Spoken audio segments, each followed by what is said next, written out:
Well, hey again, friends. Welcome back. Carpo719. Greatest channel on YouTube for 50 years and counting. God, that just keeps getting higher, doesn't it? It's crazy that I've been making these videos for 50 years. I'm glad that you came along for this ride because this is a discussion that I've been wanting to have for a while. Wait, I've already had this discussion. Oh, wait, I've had this discussion dozens of times. Never mind. It's an old discussion that I'm going to bring back up about positivity. Ding! It's been a while. It's been a while since I've talked about some of the aspects of life that, let's just say that I used to really expound on at least 5 years ago, 6 years ago, all the way up to a few years ago. I mean, there was a period in my time, I went through some of my old videos this morning and just looking back to 2012, and they were just so cringe. I was so stoned half the time and just didn't care because it was just some dude uploading my thoughts to YouTube. I had like, what, 2 or 3 people who subscribed. Thinking back to that, it was pretty amazing to think that even any people wanted to watch my channel. And it grew and it grew and it still grew slowly. It's what I call organically, is what in the social media, I guess they call it an organic growth, meaning that I didn't use any type of clickbaity bullshit. I didn't try to sell anything or buy ads or buy viewers. I just talked about my life and it grew. Interestingly, in the last few years, it's stagnated because of YouTube's policies. So I've been blacklisted. Basically, my channel is just, even though many of the videos are very, I think, very important to be able to talk about some of these topics. Maybe not what I say is important so much, but people have told me that some of the videos have helped them. And that's what inspires me to make videos that I hope will inspire other people to look within their own souls and their own hearts and say, okay, I either relate to this or I don't. But today, things have become so divisive that even bringing up any standard topic, people just go nuts over it. They constantly just foam at the mouth and argue online. There's just so much drivel out there. And so the topic of this is how to stay positive when everything around you is going to shit. And I say that with still a positive outlook on the potential for a better future for all people.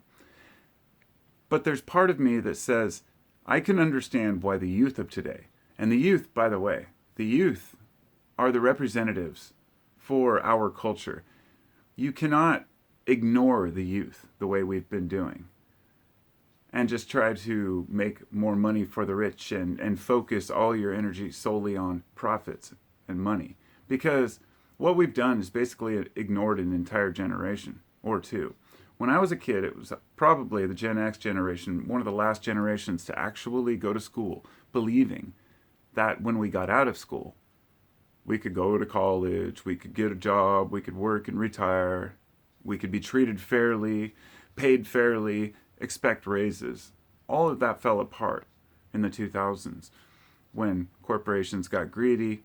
They stopped hiring people full-time so they didn't have to pay them benefits, and now we end up with workers pissing in bottles at Amazon.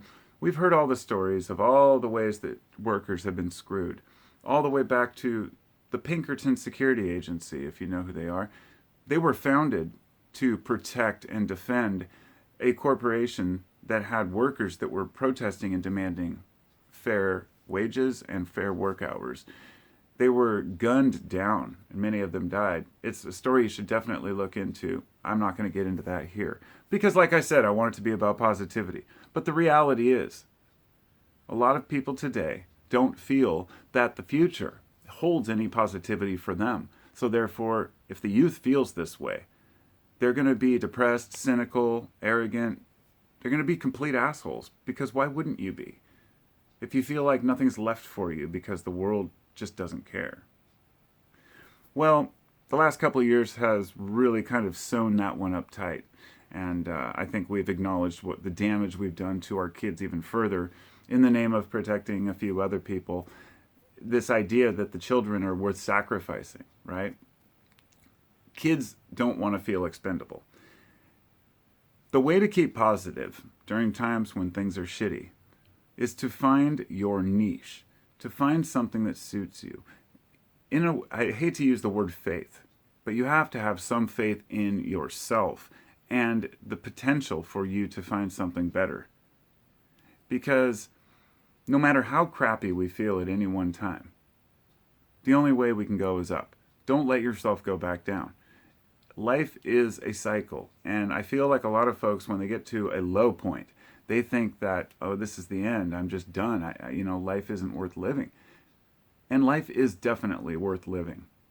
I'm not an anti-natalist or a fatalist.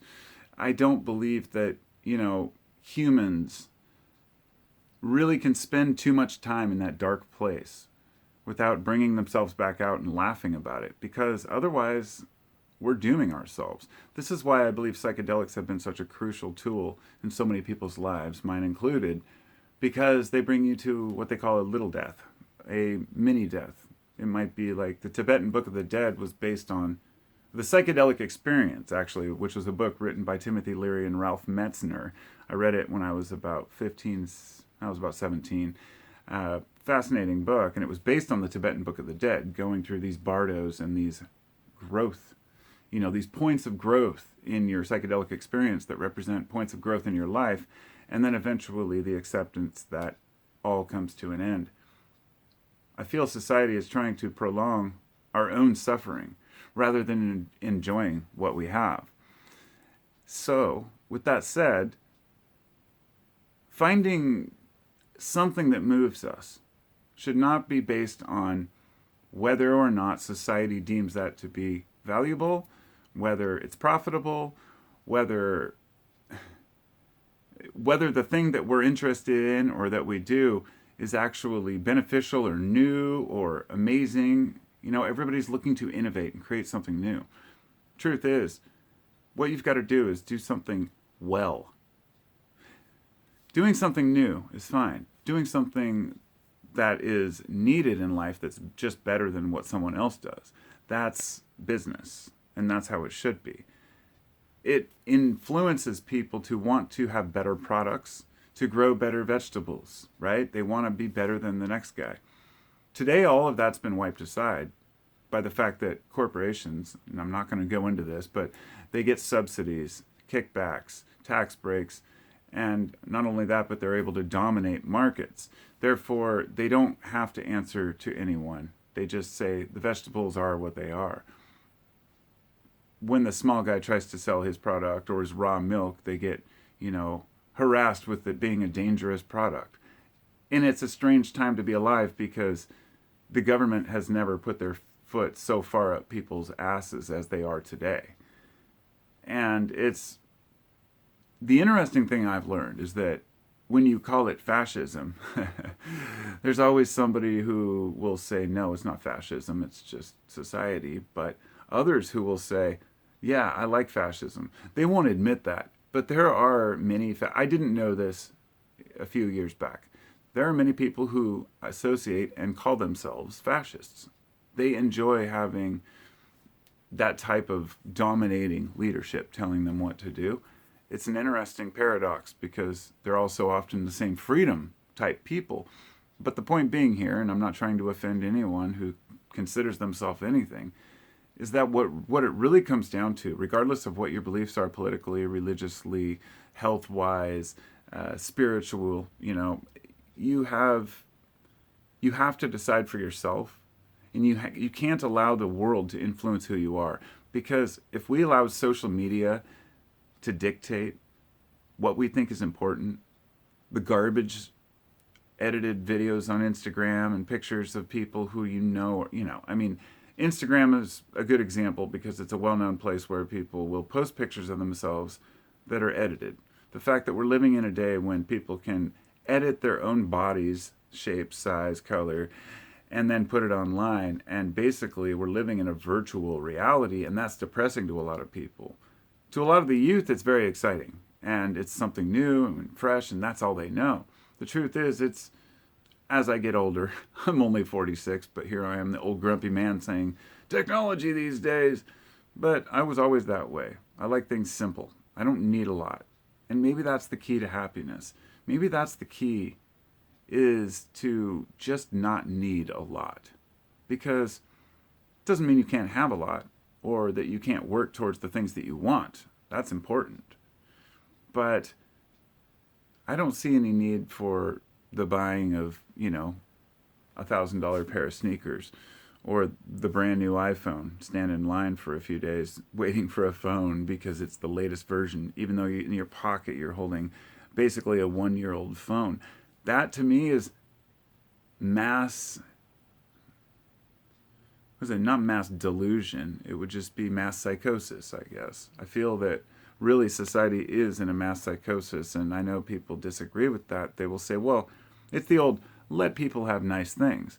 But I honestly believe the desire to have nice things, and I'm not talking about things you want to have because they're useful or interesting to you, but things because you want the image of that thing, right? The reason why people buy a name brand purse or a car, a certain type of car, and they have to tell everyone all about it, it's because we associate our value with how much money we have, and that is the wrong path. It always will be. And I just have to get that one out of the way, because there have been times when I've had pretty good money coming in and times when I haven't, but I'm never really less happy or more happy because of the money beyond what I need to live and enjoy my life.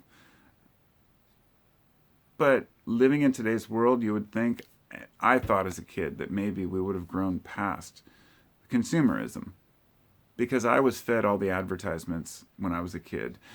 All the drug ads on the commercials, all the crap that we had to sit through and watch. Everybody made the toys look great. Everything looks great online, on the TV.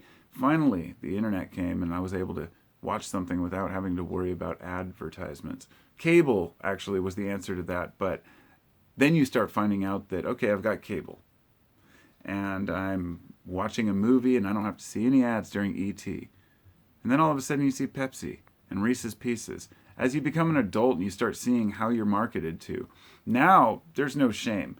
You'll watch a Transformers movie or something and there'll be like people eating Doritos and drinking Mountain Dew the whole time. It's preposterous. We're living in a mass marketed time. It's in the video games, it's in the movies, it's in the TikTok shorts. And maybe I'm a little cynical about the fame, the 15 minutes of fame thing. The fact that people want to, go viral on TikTok. It's like, why? You'll never live up that moment again. What is it? It's everybody's gets there. It was Andy Warhol, as weird as the guy was, who said that everybody will have their 15 minutes of fame. And that's where we're at. It's a very strange time to be alive. It's not that kids all want to be YouTube stars. It's that kids want to be liked. The kids want to have friends. The kids want to know each other. And that brings me full circle to the point of this video. Happiness is not just about us as adults. It's about what the kids are able to provide for themselves in their lives, to encourage them to do things. It's hard. There's a lot of cynicism, and the crap that they see online is worse than the crap we see. I have a 12-year-old and a 9-year-old, and so those are my school-age kids. And I also have a 26-year-old who grew up in a totally different time. And he is he has a unique character. He wasn't exposed to all that crap. We played video games together, but he's a guitarist. He does his own thing. He's not caught up in the consumerism thing. I was able to convince him that it wasn't, what's important is your passions, not what kind of car you drive or what kind of clothes you wear.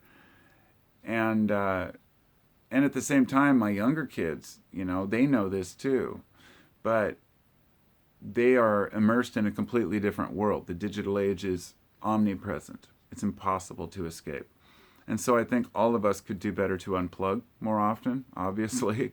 I limit myself when I make videos. I'll go off and do something for a while. I'll be thinking about a topic, make a video, then try to get back out and do something again.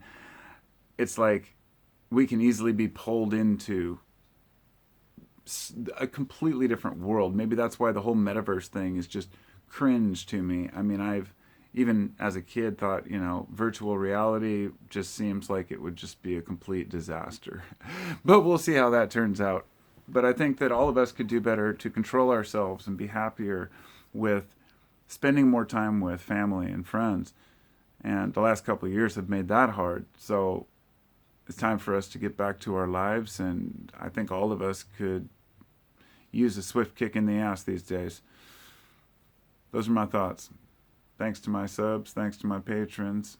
If you want to get more random content, feel free to join my Patreon. And I also have a Discord server and another channel and a few other things, and I'll be back soon. I'll talk to you next time. Peace out.